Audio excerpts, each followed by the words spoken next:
Hey everyone, welcome back to Let's Talk Politics.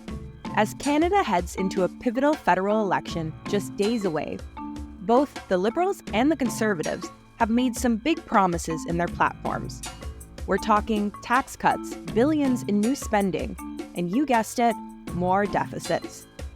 And not just for a year or two, this might be the new normal, especially with the US turning up the heat in an ongoing trade war that's shaking global economies. What's interesting, though, is that neither party is even trying to promise a balanced budget in the short term. That's a pretty big shift from how campaigns usually go. But maybe it makes sense. When people are worried about their jobs and the economy, balanced books start to feel a little bit more abstract. So where does this leave us? Well, both parties are banking on some pretty optimistic numbers, and economists are raising eyebrows at some of these proposals, especially when you factor in the possibility of a global shutdown or recession. And then there's the fine print. From creative accounting to dynamic scoring and splitting the budget into operating and capital columns, there's a lot going on under the hood of these platforms, and not all of it is easy to compare. So, today we're asking, in a world of trade wars, shaky projections, and ballooning budgets, what's really at stake? And how should voters make sense of it all? Joining me today is Conal Slobodin, Vice President at Crestview Strategy. In this episode, we're talking about how the government relations space has evolved in today's turbulent political climate. We get into why it's more important than ever for government and business to work together, not vilify each other, if we want to create policies that actually support Canadians and their economic well-being.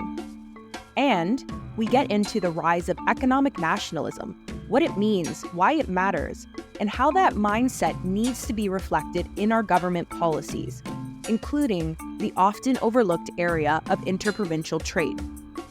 Just a quick note, this episode was recorded on April 22nd, 2025. So while the news may have changed since this conversation was recorded, the thoughts and ideas still remain relevant. So, let's talk politics.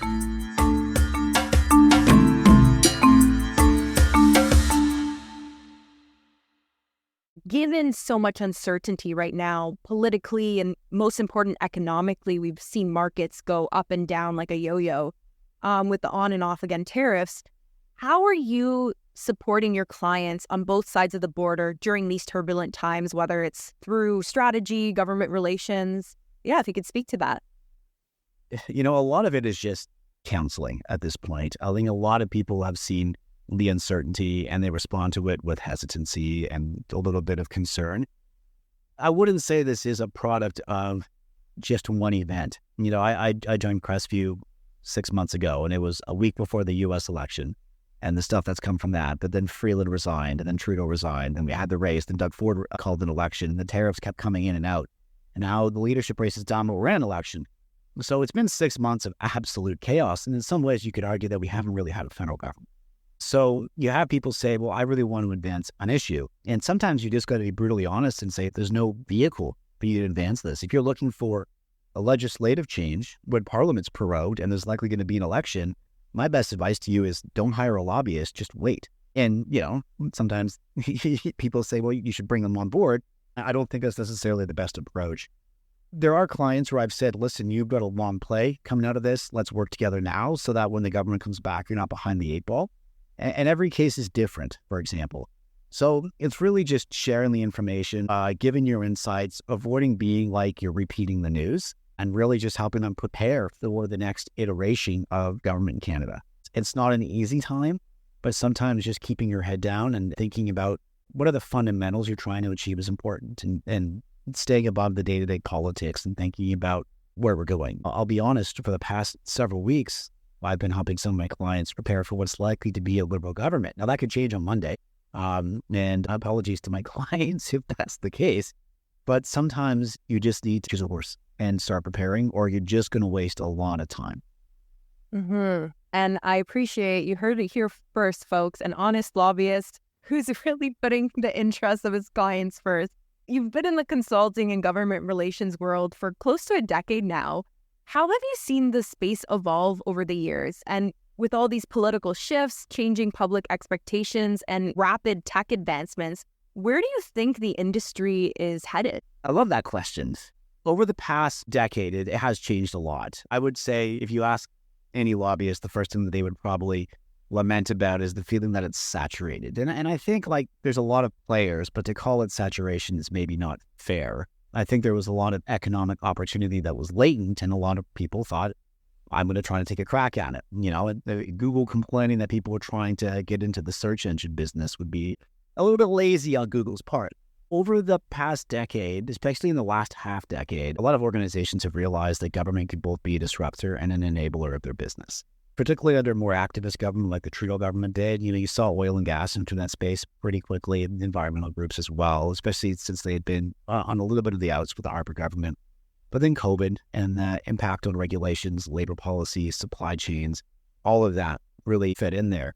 At the same time, and I think this is concomitant with the growth of the civil service, government has just become way more opaque. It's a lot harder to figure out what government's up to understand government, understand the machinery, know who the players are, navigate the players, understand a minority government in some ways too. And that's kind of dovetailed with the need for people to have more government relations. So they want the service, but they don't understand it. I think the challenge is if you're going to market for government relations is there's so many players and you maybe are not a discerning buyer. So you think that everybody looks exactly the same. And you're probably right. I think if you ask somebody for a proposal, they're going to look exactly the same. That's a challenge. That really is a challenge. And I think at the end of the day, it's about somebody who you feel you can work with, somebody who you think that you can trust, who's willing to discuss the risks that you might be facing and give you honest advice that maybe what you want to achieve is not feasible, or maybe the road that you've laid out will not be the road that takes you to your objective. That's probably what you're really looking for in a lot of cases. If you don't know what you're looking for and you go too far down the road of really trying to quantify what a GR lobbyist does, you're running the risk of somebody who's just going to be giving you a lot of perspective on the news. And what you want is somebody who's going to pick up the phone for you and phone government and meet government and represent you regularly. And so if you're sitting on this podcast and you're thinking, how do I know what a good lobbyist is? It's somebody who's going to be always talking on your behalf. That's my piece of advice there. Yeah, well said. I've engaged with different firms, and you can really pick apart who, like you said, is just kind of regurgitating the news and who's actually going to come to you with a strategy. On that note, you are the VP at Crestview Strategy. How do you work to make sure that Crestview stands out among the many lobbying firms in Ottawa? How do you balance that in comparison to maybe a boutique firm? Like, what's making you guys stand out? Well, that's a great question. I think a lot of the credibility goes to the partnership with the firms and building this company for 20 years. They built a fantastic team, a fantastic brand, a fantastic approach to business development. And I give them a lot of credit. It's one of the reasons why I wanted to join the firm. I think where Crestview stands out is it's multifaceted. It operates in different sectors of the public affairs spectrum, let's call it. We've got public opinion research, we've got government relations, we've got strategic communications, we've got grassroots mobilization. That gets most pieces of what a government relations campaign really needs. But we're also in different provinces. We have 6 offices across Canada, which means that we're able to pick things up on the ground and share it very quickly. We operate in different countries. We're in Australia, the United States, and Great Britain. And that gives us unique access to insights from other very peer markets and peer economies, which gives us opportunity for growth as well. But I think on top of it, we just deliver a solid product. And I know I'm kind of like patting myself on the back, but if you hold on to clients for a long time and you keep generating referrals, I think it says a lot. It says a lot. And that the fact that the firm has been able to grow so successfully says a lot about the quality of that team. So I joined recently. I credit the people who came before me in many ways, but it's a great company to be part of. I'm great to hear. And I know you and I have been passing in conversation for so long. You're just a really great, personable, charismatic, caring person. So I really recommend reaching out to Conal if you can for your GR needs. But I'm going to take the conversation back to the election and affordability. We're already in the middle of an affordability crisis, and Canadians are really feeling it. From your experience in the retail sector and the conversations you're currently having with your clients, what kind of impact do you think we'd see if these pause tariffs do come back into play? Again, there's so much uncertainty, but how hard, if the tariffs are put in, could this hit Canadians' wallets from everyday goods that they buy, from food to diapers to their computers? It'll hurt a lot. I'll take it back to your first question about what's the national mood. And, I worked at Walmart for 3.5 years before Crestview. And it was an interesting experience talking about what our issues were with the federal government, because it was very clear that we were speaking of two different worlds. Speaking to affordability, speaking to the cost of living, speaking to some of the stuff that retailers face, like crime and violence in their stores and in their communities. Just people had a hard time computing that was something that existed. But that is exactly what the conservatives are speaking to, right? So you've got 40% of the country that doesn't see it, 40% of it that lives it every day. I think people still need to buy their food, right? So it's not like you're going to stop eating. I think some people will eat a lot less. They'll trade down. I think that benefits a lot of the discount retailers. We've seen that trend for years. What does that mean for Canadians? I think inevitably we're still going to buy a lot of American goods. We don't make a lot of that in Canada. I think it's an opportunity for the next government to really invest in the food processing, the manufacturing sector, to support more Buy Canadian initiatives. And I applaud a lot of the Conservatives and Liberals and even the NDP who are talking about that more. We've got to get serious about it. But when it comes to the cost of living, we've got to start speaking to people who are in that space. And I worry if the current trajectory continues that we are going to split that political discourse. That's a major concern for me, and I got to give a tremendous amount of credit to the Conservatives for really recognizing that this is something that matters. The NDP are there too. I don't think the solution from the NDP perspective is to set food prices and tax CEOs. That's not going to solve the problem. People would just stop selling products in front of the country.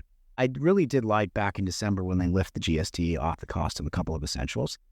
I think that certainly helped a lot of people. We're dealing with a perfect storm of inflation, supply chain, labor, trade disruptions, etc. It's very unique, and we've got to really find solutions that speak to it. So if I am the next government, I would really encourage them to speak to companies like Walmart's, the Costco's, the Giant Tigers, the discount chains, and ask them, what are their consumers seeing? What are their insights? What are their metrics? How are their supply chains being affected by tariffs? And understanding how you can help them achieve lower costs. And we need to do it in a way that doesn't say, yeah, but we're going to make you more money too. We got to recognize that's probably going to happen, but that will also help a lot of lower income Canadians who will have no choice but to go to these stores. Mm-hmm. And to your point about the GST removal, I know some economists weren't too happy with that because they were worried that it did skew the inflation numbers a little bit to not understand where it actually is. But from a social public perspective side, it really was a great break, I think, especially around that holiday time when a lot of people were buying. And again, whether it's toys for the holidays or for family dinners. I want to dive into your public service and private service experience because you mentioned your time at Walmart. How do you think or recommend governments meet kind of halfway between incorporating private sectors into public policy? Because what we saw with the Trudeau government and the NDP, it's a very negative approach towards business. Conservatives tend to have that opposite approach. So how do you think they can find a middle ground for government, whoever it might be?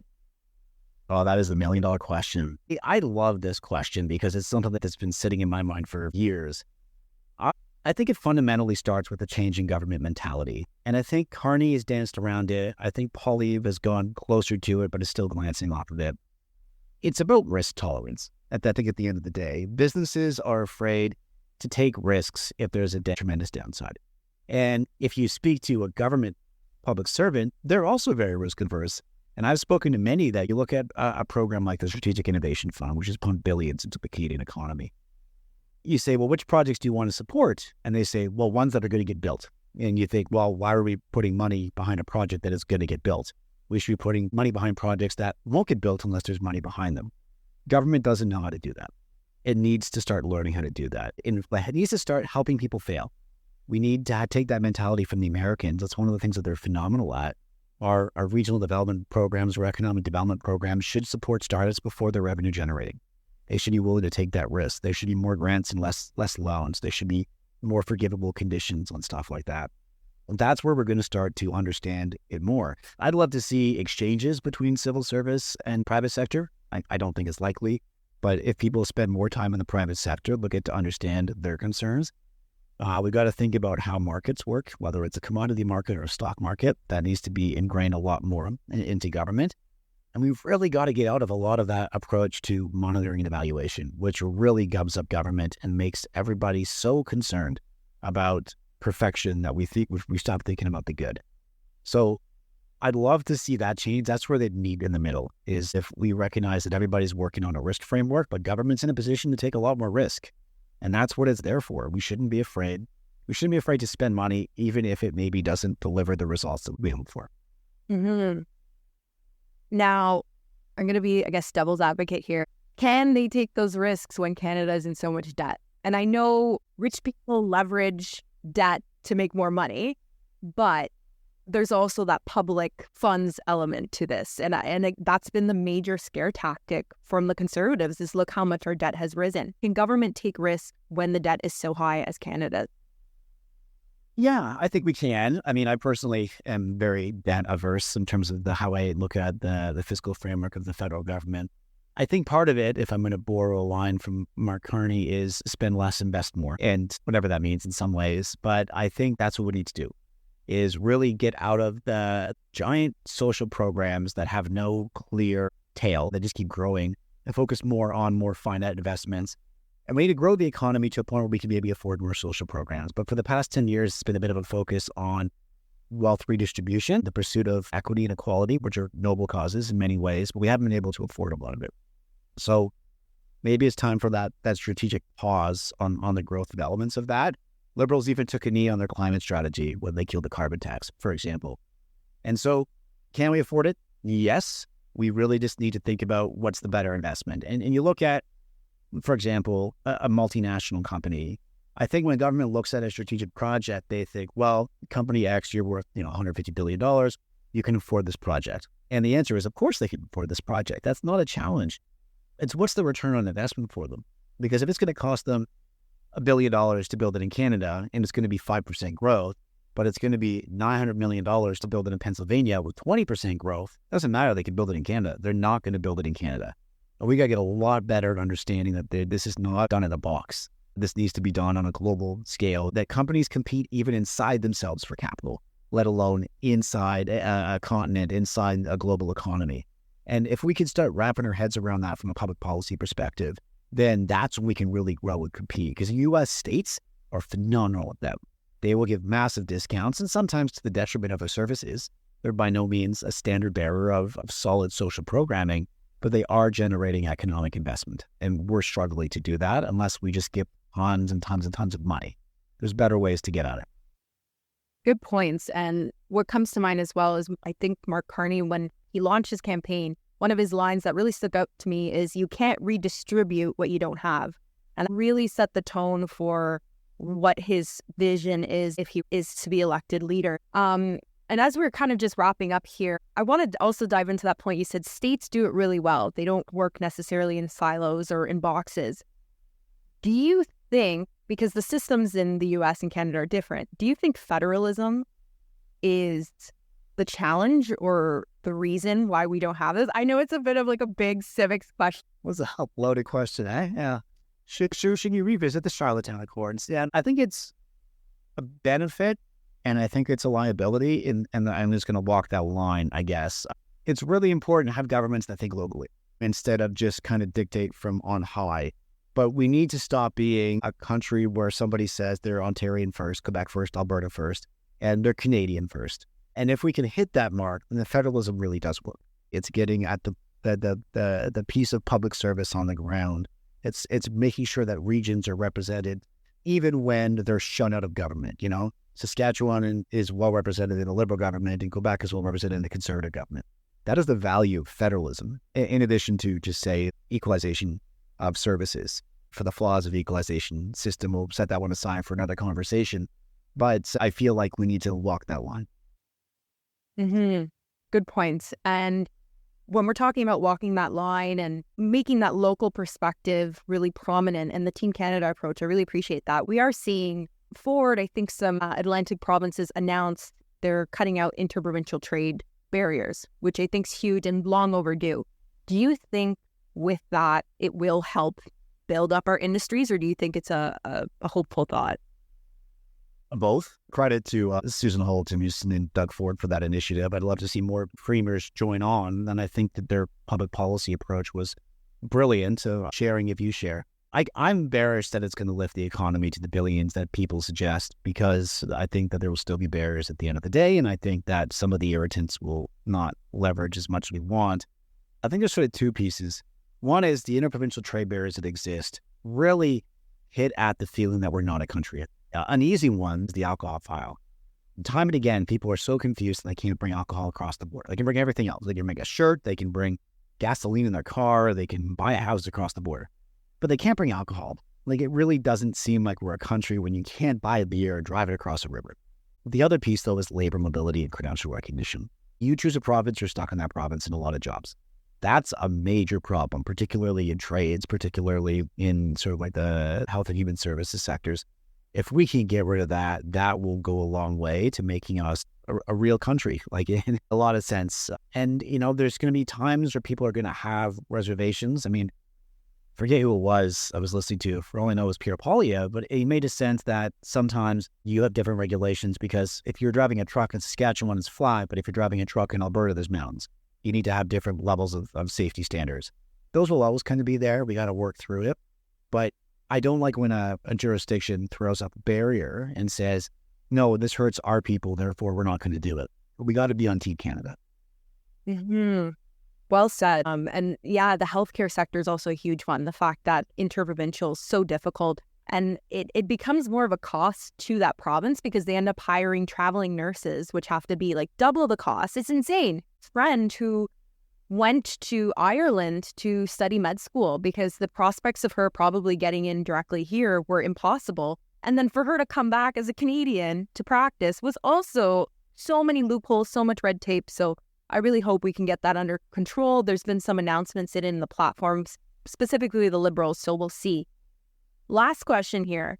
If you had to bet on it, what does the next government look like? Minority, majority, total wild card? What are your thoughts? I mean, I'll tell you, I'm just hoping for majority. On my perspective, I want certainty. We're recording this on April 22nd. It looks like the Liberals are going to win. It could change in a week, but I'll tell you, I think that if we're coming at a time where we're going to be negotiating trade agreements and we're trying to argue from a position of strength, it needs to be with a majority government. I'm just happy that the next Prime Minister is going to be from Ottawa. Good points. What great way to end it off. That was Vice President of Crestview Strategy, Conal Slobodin. And any other closing thoughts you want to share with our listeners? Well, if we're going to have the next Prime Minister from Ottawa, we might as well have the Stanley Cup for Ottawas. Yes, here. Thank you so much for tuning in. That was Let's Talk Politics. Please be sure to tune in next week for our next special guest. Thanks so much.